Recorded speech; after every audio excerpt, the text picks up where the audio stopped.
On revient maintenant sur le plateau. On va aborder le sujet du Bénin et du Nigeria. La polémique autour des frais d'inscription élevés des candidats aux élections. Aux différentes élections, le Nigeria, donc les frais élevés des candidats aux élections accusés de favoriser une politique pour des riches. Les deux principaux partis politiques nigériens demandent à leurs candidats à la présidentielle, aux législatives et aux locales de payer des frais d'inscription très élevés. Lors de la dernière présidentielle en 2015, le Parti populaire démocratique PDP du président de l'époque Goodluck Jonathan avait exigé 22 millions de naira par formulaire de candidature. Ça fait environ 52 000 euros. L'APC de Muhammadu Buhari, de son côté, a exigé 27,5 millions de naira. Et cette année, les choses continuent ainsi.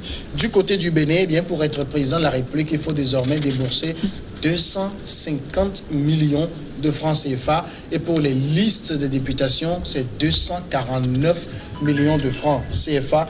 Pascal Bédjéa, Bénin, Nigeria, la République des riches. Samuel, oui, on a comme l'impression que c'est la République des riches. Est-ce que la politique, elle est faite pour les riches? Les riches n'ont qu'à aller dans les affaires. La politique, c'est pour construire la cité. On n'a pas besoin d'être riche pour amener, disons, contribuer à construire un pays. C'est une aberration. Et du coup, on exclut une grande partie de la population. Oui. Au jour électoral, on exclut une bonne partie, et là même surtout la jeunesse montante. Donc ça veut dire que c'est ceux-là qui ont eu l'occasion d'amasser des richesses. Et comment ils ont pu amasser? Par la corruption et tout ce que nous connaissons. Oui. Donc ce sont eux qui ont la chance aujourd'hui de diriger nos pays. Mais vraiment, c'est une aberration. Moi, je dis que c'est une aberration. Est-ce que ce n'est pas aussi les populations qui favorisent ça parce que les gens aiment plutôt voter pour des fortunés? Bien, c'est vrai. C'est vrai qu'il faut avoir le minimum avant d'y avoir accès. D'avoir accès au pouvoir politique. Il ne faut pas que celui qui y va soit un pauvre, quelqu'un qui va juste pour se faire, je ne sais pas, une petite richesse. Non, pas du tout. Il faut avoir quand même le minimum. On demande, mais qu'on fixe la caution qu'on fixe là, des millions, ben, je crois que ça crève les yeux de la tête. Ça crève les yeux de la tête. Et ça fait une discrimination. C'est une injure à la jeunesse africaine.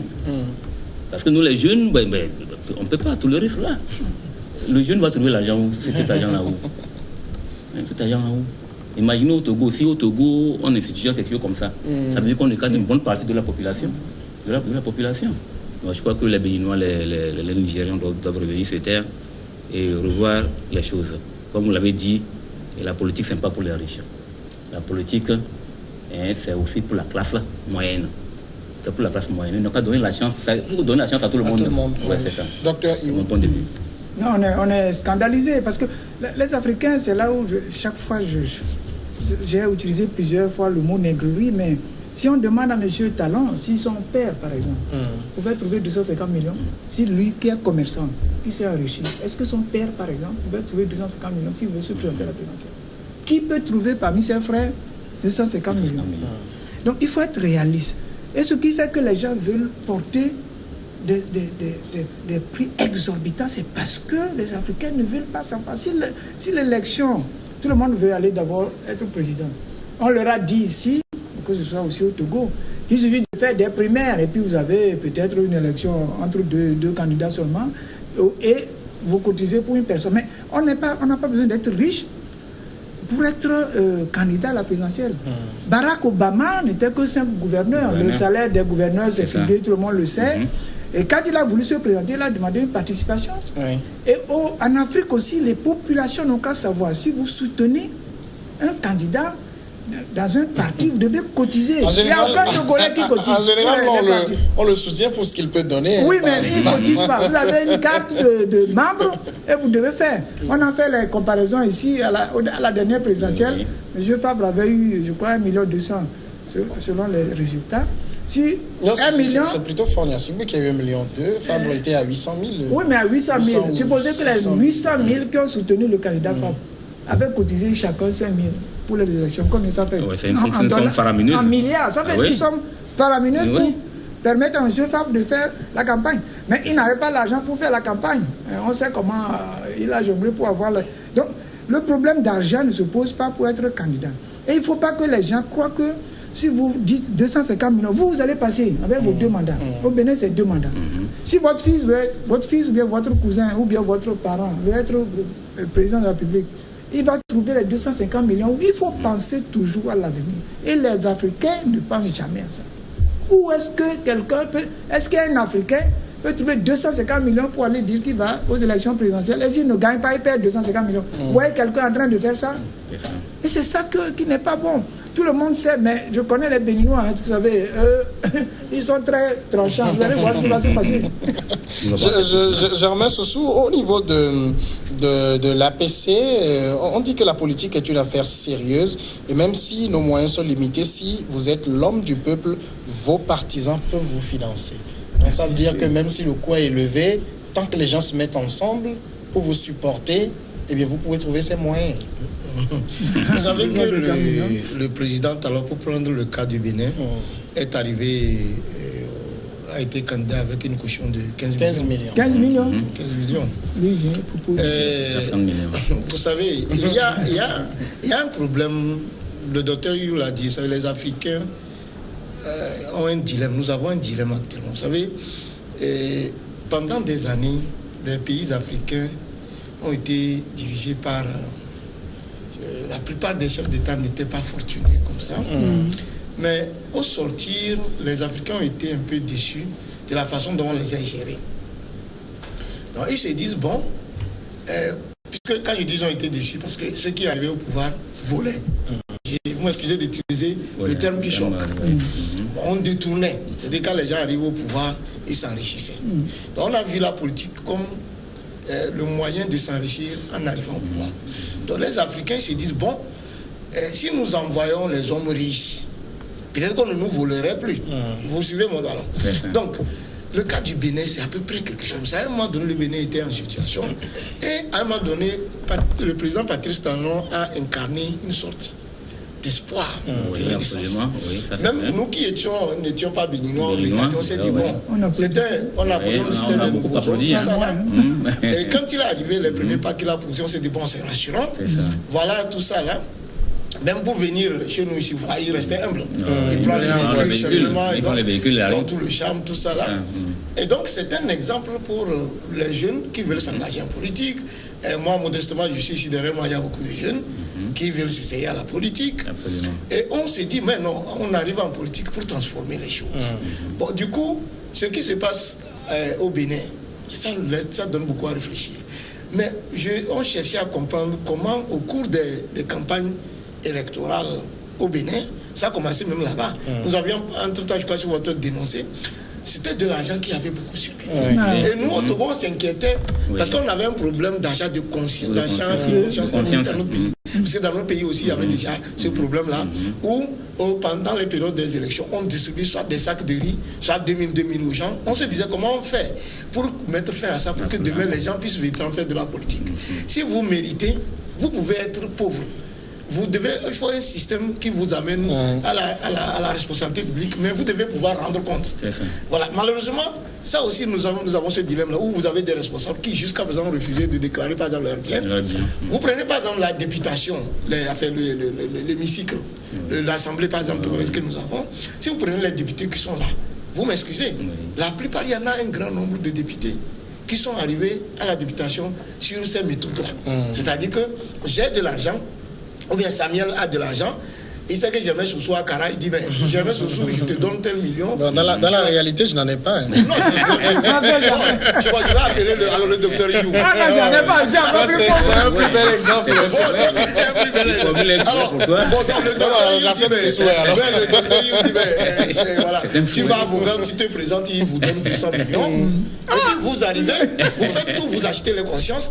Or, vous, au départ, ce qu'on appelle la politique, c'était pas votre. Mais les gens n'ont pas la vision, ils sont à la députation, il ne faut que soulever. On avait déjà ce problème-là, on fait comment. Et du coup, maintenant, on arrive à cette histoire d'argent. Donc, vous l'avez bien dit, l'inquiétude est devenue plus grande parce que les jeunes ne pourront pas faire de la politique. Si demain, si lui, il est venu au pouvoir avec 15 millions. 15 millions. Et aujourd'hui, il estime 250 qu'il faut millions. 250 et il est parti, c'est à partir de l'Assemblée. Vous savez que c'est à partir de 10% des frais de campagne qu'il a répercuté. Il a tenté de donner. Les frais de campagne, c'est 2,5 milliards. Vous imaginez 10% des frais de campagne comme caution.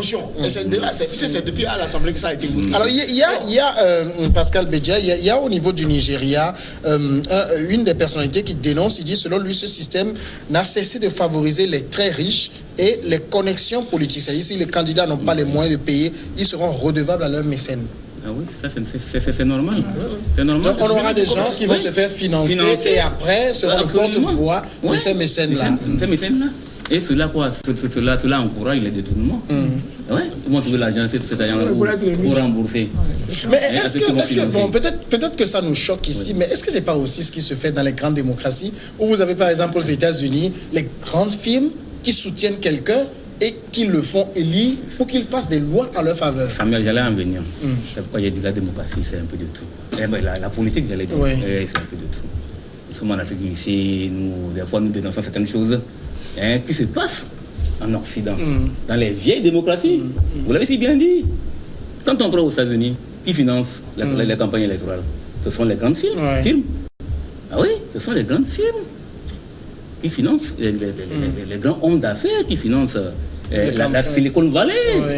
Celles qui sont à la Silicon Valley, ce sont elles qui financent les campagnes électorales là-bas.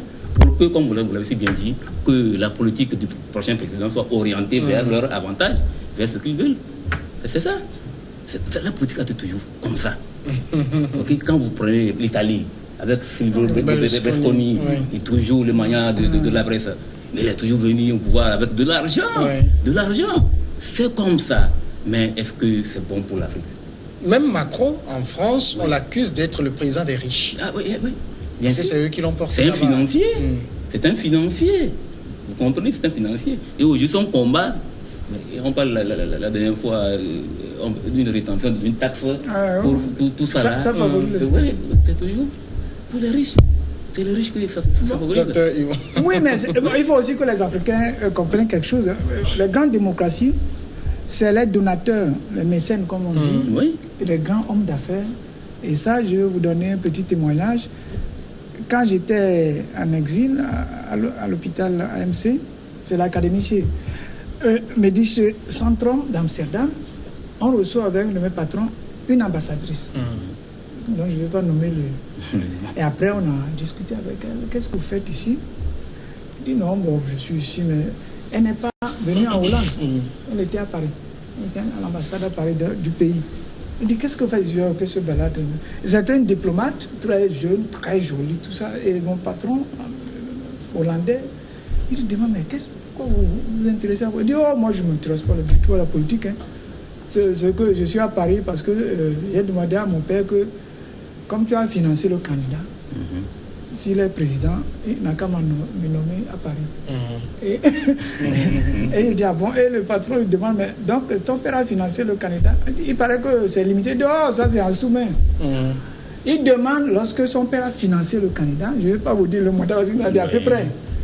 La seule chose que son père a demandé au candidat qui est devenu président, c'est de favoriser évidemment son entreprise et sa fille unique, de l'affecter à l'ambassade à Paris. Et la fille dit que lui, elle va aux Champs-Élysées, manger dans les grands restaurants, ils s'en foutent de la politique.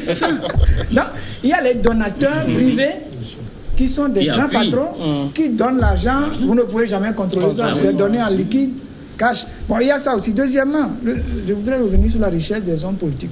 Ce que nous ne savons pas aussi, c'est que dans toute la démocratie, le président de la République, après les 5 ans, devient toujours riche. Pourquoi? Il y a le salaire. Je ne sais pas combien M. Ford gagne maintenant, mais quand on était à la transition, le président était à 6 millions par mois. C'est ce qu'il a déjà touché officiellement.